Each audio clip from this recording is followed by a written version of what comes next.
Bishop John Mark Haung Godia of the Anglican Diocese of Maseno West, together with me, fellow ministers and church leaders within this region who are members of the National Council of Churches of Kenya, Bishop Yala and Bishop Francis and Bishop Caleb from CCA. We as the council members of Siaya County, representatives of the churches of National Council of Churches within this area, do urge the Kenyan Parliament to expedite their engagement on the recommendations made by the NADCO committee, the National Dialogue Committee, so that it allows implementation of those recommendations. Some of those recommendations made have been overtaken by time. For instance, the composition of IEBC, it's long overdue, and those are issues that need to be addressed with a lot of speed. The issue of the boundary reviews is also running out. Time is running out for that to be done. And without the IEBC in place, it may not be possible to do them within the constitutional framework provided. So we pray that they work with speed to ensure that those recommendations are put into implementation as soon as possible. So that is the point that we needed to ask our parliament to engage with that document and pass those recommendations, have them implemented as soon as possible. This forum has provided us with an opportunity to deliberate on a number of socio-economic and political scenarios that are emerging within our county and our country. We now wish to share the following message with the residents of Siaya County and the Kenyan nation in general. One, we are deeply concerned that after 10 years of devolution and democratization of Kenya, we are yet to fully enjoy the fruits of devolution within Siaya County. The state of service delivery in this county is unsatisfactory, with complaints of favoritism, rampant corruption, tribalism, as well as nepotism being reported among the residents. The most affected sector is health, with reports of lack of essential drugs and equipment in most facilities, forcing residents of Siaya County to seek medical treatment in neighboring counties. We urge the governor, His Excellency James Bob Orengo, to move with speed and rally his government officers within the health sector to raise the bar in terms of service delivery. The residents of Siaya County are going through tough economic times, just as elsewhere within the nation, where we are struggling to put food on the table. Most households have been affected and they are really struggling. The rising cost of living has brought stress and mental anguish to families across board, and especially the vulnerable and the poor. Learners from poor backgrounds have not been able to regularly attend school. Some have not even reported back to school due to school fees, and the school dropout rate is on the increase. Similarly, the harsh economic situations has affected local businesses in Siaya. We are aware of reduced business activity, and some business people have had to close down their businesses.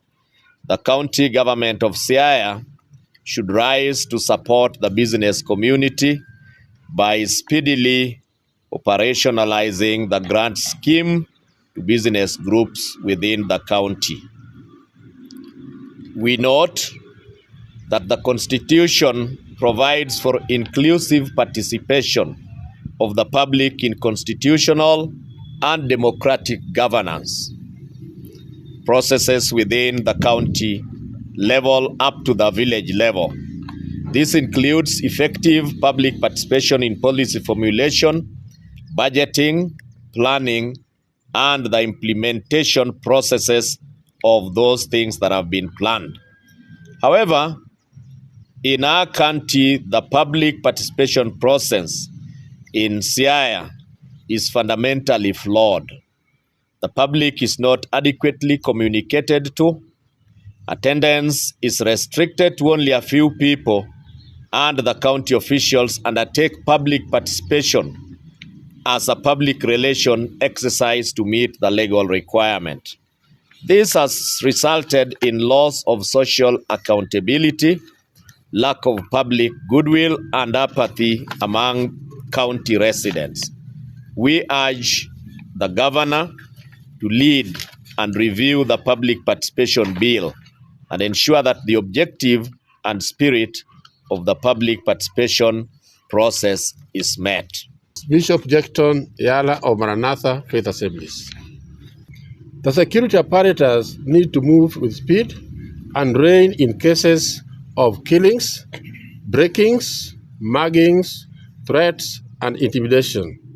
We urge the County Security and Intelligence Committee to move with speed and enforce law and order across the county. That the County Assembly of Siaya is a legal body with a mandate of providing oversight to the county executive and ensuring proper service delivery to the residents of the county. However, most members of the County Assembly have abdicated their roles and become complicit in the ills being undertaken in the county of Siaya. Some of them have become contractors through proxies, taking tenders to implement projects. How can one be the implementer and at the same time the monitor of the same project? This sad state of affairs has led to incomplete projects, poor workmanship, and loss of public funds. We urge that proper monitoring and evaluation frameworks be put in place to avoid conflict of interest and ensure value for money on projects delivered. Whereas we acknowledge the 5,000 given to bursary beneficiaries, we have noted with concern the way bursaries are launched and disbursed to recipient beneficiaries without regarding cost-effective measures. We urge the county government to put regulations and measures, structured mechanisms for bursary allocation and disbursement with a proposed minimum of 10,000 shillings per recipient. Bishop Francis Ouma of Full Gospel Churches of Kenya, Siaya County. We take note with a lot of concern that the current political tension being perpetrated by our politicians and has played out most in funeral and church function. In as far as we recognize the leadership of these our politicians, we as the ecumenical council in Siaya County, we wish to state as follows. 1. Funeral services or any other church functions are not arena for the political battles, and we urge our members' churches not to allow the scandals of our pulpits to be defiled by the politician with ill motives. 2. We urge our politicians to respect our lines of engagement. For us churches, we don't interfere with their political events. We urge Parliament to expedite their engagement on the recommendation made so that allow implementation of the recommendation. For some of them have been overtaken by time. They should work with speed to ensure that we are done with the recommendation as soon as possible. In conclusion, we, the religious leaders, are the voice of the reason in the county, and we advocate for the meaningful change in our society. We call upon the religious leaders to unite and speak with courage on the social issues affecting our communities without fear or favor. We remain open to cultivate dialogue with our county and national leaders to find a solution to the various issues that are of concern to Siaya County and Kenya.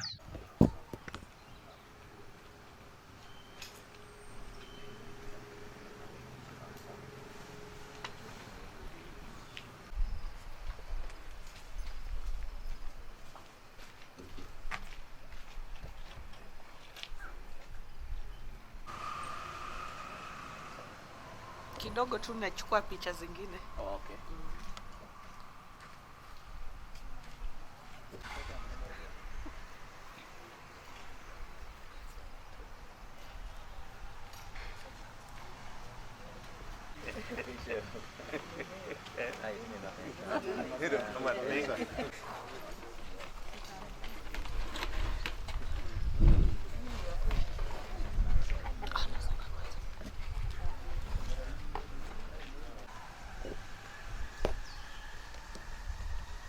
Tuko ready ukiwa ready.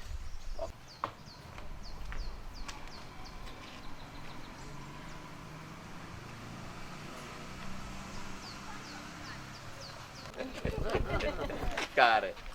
Koro kwatieko. Kosentie bugudu adayo doa. Kikuda doa da.